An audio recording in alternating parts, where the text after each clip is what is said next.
Afortunadamente Fonatur cumplió. A través de las redes se hicieron muchas denuncias, se quejaba la gente, de veras esa participación que hubo.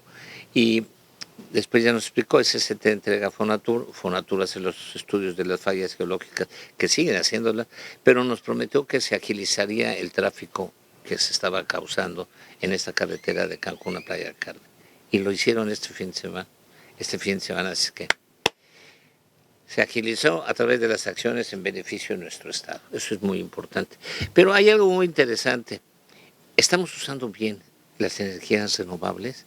Nosotros como ciudadanos, como empresarios, ¿qué alternativas tenemos? De eso y más platiqué con el licenciado Efraín Villanueva. Gracias por permitirnos charlar contigo. Hace unos días diste una conferencia de prensa a los medios de comunicación a través de la Dirección de Comunicación Social, y los temas fueron muy importantes: la selva maya, Belice, Guatemala y Quintana Roo. ¿En qué consiste esto, Efraín? Mira, este proyecto tiene como propósito central realizar acciones conjuntas. México, en el caso de México, es la protección del macizo forestal más importante que tenemos aquí de selva tropical, con Campeche, Quintana Roo, principalmente algo de Chiapas, y ahí se sigue a Belice y Guatemala. Ese es el área llamada la Gran Selva Maya, ¿no? Y tiene un concepto además también interesante, que es de la cuenca al arrecife, porque lo principal es entender que lo que está pasando en el arrecife en gran medida también tiene que ver con programas de desmontes o cambios de uso de suelo que se realizan en esta parte.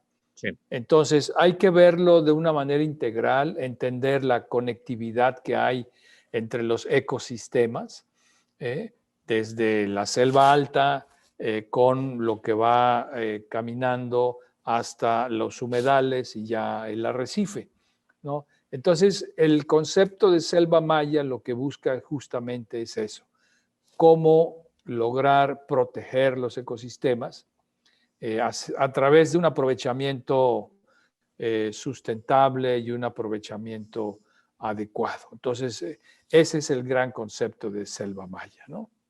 Aquí en Quintana Roo, solamente en el estado de Quintana Roo, entre lo que tenemos de selvas con un buen manejo forestal derivado del plan piloto forestal que se arrancó en los 80s, la participación sobre todo de los ejidos de Tres Garantías, de Nicolás Bravo, Laguna OM, el Novbec, Petcacab, etcétera. Todos estos ejidos que aprendieron a un buen manejo de su selva, hoy nos ofrecen un macizo forestal de cerca de 1 millón de hectáreas, lo que representa esto en materia de captura de carbono, en protección de la biodiversidad, de los polinizadores que juegan un papel fundamental en la conservación.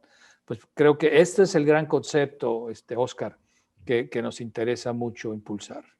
Te voy a comentar algo muy particular, muy personal que viví en los 80. Yo vine y me llamó la atención, me invitaron a grabar el manejo sustentable que estaban haciendo de la selva, con la caoba, cerca de Chetumal. Sí. Cortaban la caoba, 1 hectárea. Me toca ver cortar la caoba, me toca ver reforestar esa caoba, y vi todo lo que se procesaba con las maderas preciosas que se tienen en el estado. Pero yo pregunté cuándo se va a dar otra vez esta caoba, y me dijeron 35 años se tarda. Efraín, en ese momento cuando estás, dices 35 años, lo que falta, ¿no? Que ya no me va a tocar. Me tocó verlo, me tocó volver a la hectárea que yo había sembrado con aquellas gentes. Habían pasado los 35 años y vi cómo estaban reutilizando nuevamente ese pedazo de selva, esa hectárea. Así es. ¿No? Esa es la importancia de los programas de manejo, que tú puedes realmente, el tema forestal es de largo plazo. Sí. Por ejemplo, yo acabo de estar en el ejido Tres Garantías, y ahí los ejidatarios tienen un concepto de planeación a 75 años, Oscar. O sea, tienen áreas de corte, por ejemplo, esta área de corte, dicen, la vamos a trabajar y dentro de 75 años vamos a regresar a esta zona, ¿no? Entonces, esto es lo que ha permitido que nuestras selvas se conserven, primero se aprovechen sustentablemente, o sea, porque eso representa ingreso para los campesinos, pero al representar ingreso para los campesinos, les representa también la responsabilidad de cuidar su selva, porque saben que de eso van a vivir y que van a vivir sus hijos. Por ejemplo, a mí me ha tocado ver a los hijos de los ejidatarios, que son ahorita los que están cosechando los predios que se preservaron hace más de 25 o de 30 años, un poco lo que te pasó a ti, y que es justamente lo que estamos viendo hoy, de que conserva, y hay, por ahí todavía puedes encontrar tapir, todavía hay jaguar, ¿no? Que eso es, cuando hay jaguar, esto representa que es un bosque conservado, es un bosque bien cuidado, porque cuando no hay jaguar quiere decir, bueno, pues ya se acabó todo, ¿no? Entonces eso es lo peligroso. Hoy, por ejemplo, en Quintana Roo, podemos ver que nosotros somos una de las entidades que no generamos electricidad. Toda la electricidad que consumimos, Oscar, prácticamente la importamos. Generamos muy poquita, y la poquita electricidad que generamos, la generamos quemando diésel, quemando combustóleo, que es lo que pasa en Cozumel, que es lo que pasa ahí en las pequeñas termoeléctricas convencionales que tenemos. No tenemos gas natural, por ejemplo, en Quintana Roo, que aunque es un combustible fósil, es menos agresivo al medio ambiente, pero no hay gas natural en Quintana Roo. El proyecto que se anunció por el gobierno federal ya se canceló, se va a hacer en Valladolid, ¿no? Y es un proyecto que pues todavía va a tardar un poquito en su construcción. Por esta razón es fundamental seguir impulsando la generación de energía renovable. Hoy, por ejemplo, con la Secretaría de Desarrollo Económico se ha venido impulsando un programa de financiamiento para que en el techo de tu casa tú puedas instalar tus paneles solares y que puedas contribuir a producir energía eléctrica, dársela a la Comisión Federal de Electricidad y reducir con ello poco a poco el gran volumen de electricidad que consumimos, que se origina con fuentes fósiles. Entonces, ese tipo de proyectos que se conoce como generación distribuida, todavía es muy poquito en Quintana Roo. Andamos en el orden de los 7, 8 megawatts de generación distribuida, cuando, por ejemplo, ya Yucatán anda en los 50, ya tiene más de 50 megawatts de generación distribuida.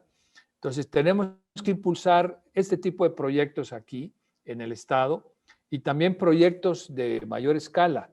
Hay empresas interesadas en invertir en Quintana Roo, pero tenemos que ir alineando la regulación, la normatividad, para que esas inversiones realmente puedan fructificar y que podamos empezar a generar energía eléctrica con el sol, con el viento, que es una energía limpia, es una energía barata, además mucho más barata, que eso es otra cosa muy importante, sobre todo para las empresas quintanarroenses que hoy pues le consumen electricidad cara y contaminante, ¿no? Yo creo que la hotelería y muchas otras cosas más acá pues, se podrían ir. Y nosotros como ciudadanos, Efraín, ustedes amigos que me están escuchando, que les agradecemos que nos sintonicen, y que inviertan en su casa, ya teniendo en su casa la disminución de energía y el consumo, va a ser beneficio económico para el que lo ponga, el que invierte en él, y de beneficio para Quintana Roo, es menos consumo. Claro. Pero qué bueno que hay inversionistas que pretenden aprovechar el sol y el viento que tenemos de sobra aquí. Yo creo que Así sería. es. Hay planes ya Y en para. ello vamos. En ello vamos, hace poco el gobernador impulsó una reforma, o sea, un paquete legislativo de cambios muy importantes. Ya lo aprobó el Congreso del Estado, ya se publicó en el periódico oficial de aquí del Estado y ya el tema de energía ya es parte de la Secretaría de Ecología y Medio Ambiente.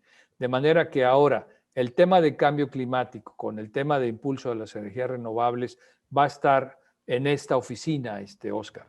De manera que creo que eso va a permitirnos también pues contar con todos los elementos para poder impulsar un poco más a fondo el tema de las energías renovables y la eficiencia energética, que ese es otro componente que debe ir juntito, debe ir inclusive antes de la entrada de las energías renovables. Lo primero que debemos hacer en nuestras casas es, bueno, cómo estamos aprovechando la electricidad, qué áreas de oportunidad tenemos, cómo cambiamos quizá nuestro refrigerador viejo por uno más eficiente.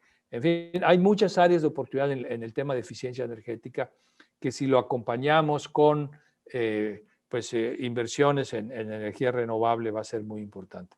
Vamos a tener pronto unas reuniones porque se concertó con Banverde, un banco que está también interesado en financiar este tipo de proyectos a pequeños negocios, inclusive a nivel residencial.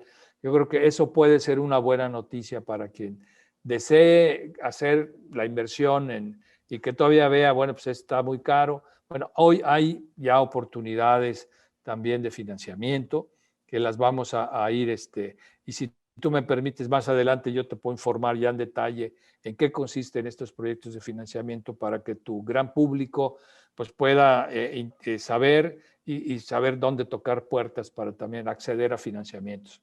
Creo que vamos bien. Espero que retomemos el camino de producir energía en Quintana Roo, pero creo que vamos en buenas manos, secretario.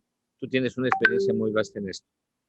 Pues yo seré el primero encantado de contribuir en que Quintana Roo, pues además cumpla. Nosotros tenemos una visión de un estado sustentable, de un estado con turismo sustentable, un estado con producción sustentable, etcétera. Eso es lo que el gobernador nos ha estado indicando como la ruta a seguir. Entonces, pues yo feliz de poder impulsar eso.